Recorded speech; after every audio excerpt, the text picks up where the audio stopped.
क्या आपने कभी गौर किया कि बड़े लोग क्यों सादा जिंदगी गुजारते हैं?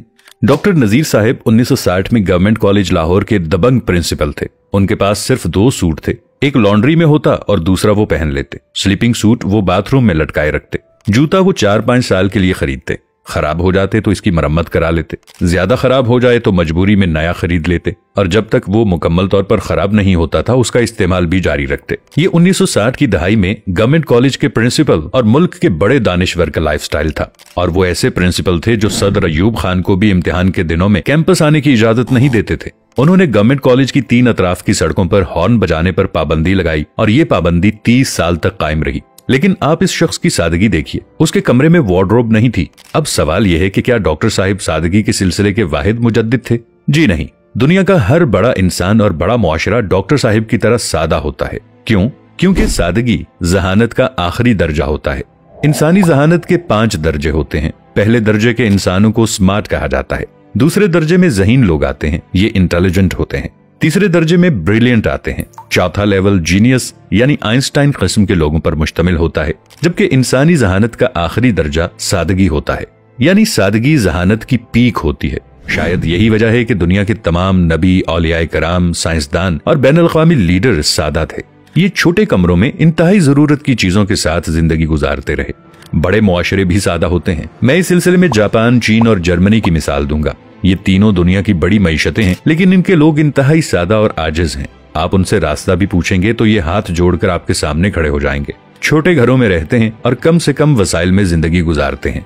हमारे शहरों में आज भी लंडे के कपड़े बिकते हैं। ये कपड़े अमीर मुल्कों के अवाम के गिफ्ट होते हैं। यूरोपियन लोग हर साल अपने फालतू कपड़े एनजीओज के हवाले करते हैं और एनजीओज इन्हें तीसरी दुनिया के मुल्कों में भिजवा देती हैं। जापान में सेकंड स्ट्रीट के नाम से स्टोर्स की एक चेन है। इसमें सेकंड हैंड अशिया बिकती हैं। आपको वहाँ जुराबों से लेकर रोलेक्स की घड़ियां तक मिल जाती हैं। जापानी लोग थोड़ा अरसा इस्तेमाल के बाद अशिया को आधी कीमत में बेच देते हैं और स्टोर्स उन्हें दोबारा फरोख्त कर देते हैं और उन्हें इस्तेमाल करते हुए किसी को बुरा नहीं लगता। आपको ये सादगी दुनिया के बड़े लोगों में भी मिलती है। मुरारजी देसाई भारत के वजीर आजम थे। उनके बारे में मशहूर था कि उनके पास 2 पजामे और 3 कुर्ते थे।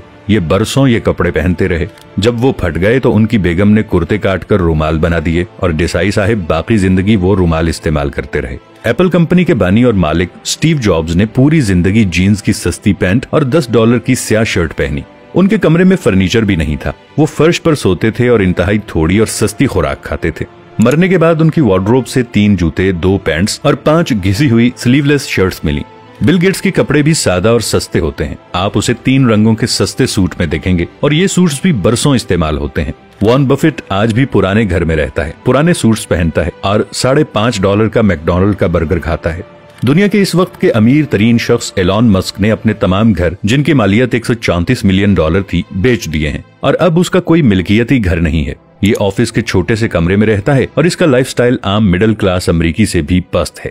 पाकिस्तान के अंदर भी ऐसे बेशुमार लोग हैं। अब्दुल सत्तार ईदी साहिब ने पूरी जिंदगी मुर्दों के जूते और कपड़े पहने। उनकी टोपी की मालियत भी $2 होती थी, लेकिन इस शख्स ने दुनिया की सबसे बड़ी एम्बुलेंस सर्विस बनाई।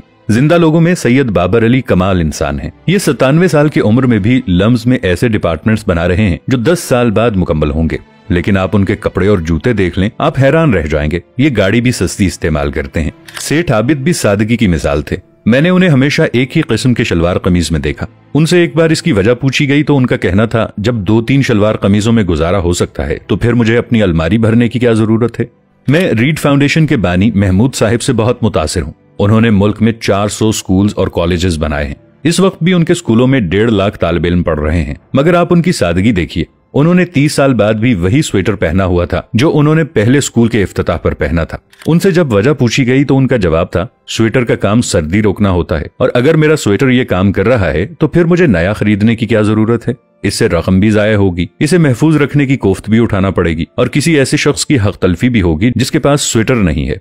मैंने एक हिसाब लगाया, मैं सर्दियों में कितनी जैकेट्स और स्वेटर्स इस्तेमाल करता हूँ। पता चला सर्दियों के सिर्फ 3 माह होते हैं और इनमें भी शदीद सर्दी सिर्फ 20 दिन पड़ती है। मैं इनमें सिर्फ 2 जैकेट्स पहनता हूँ, एक हल्की सर्दी के दौरान और दूसरी शदीद सर्दी में। इसके बाद अगला सवाल था, फिर मेरे पास इतने स्वेटर और जैकेट्स क्यों हैं? मेरे पास इसका कोई जवाब नहीं था। यकीनन मैं भी उन लोगों में शामिल हूं जिनका ज़हनी अफलास खत्म नहीं हो सका, और हम वार्डरोब्स को नाक तक भरकर खुद को रईस समझते हैं और वार्डरोब भरो के इस खेल में ये भी भूल जाते हैं कि वार्डरोब्स वाले लोग बड़े नहीं होते।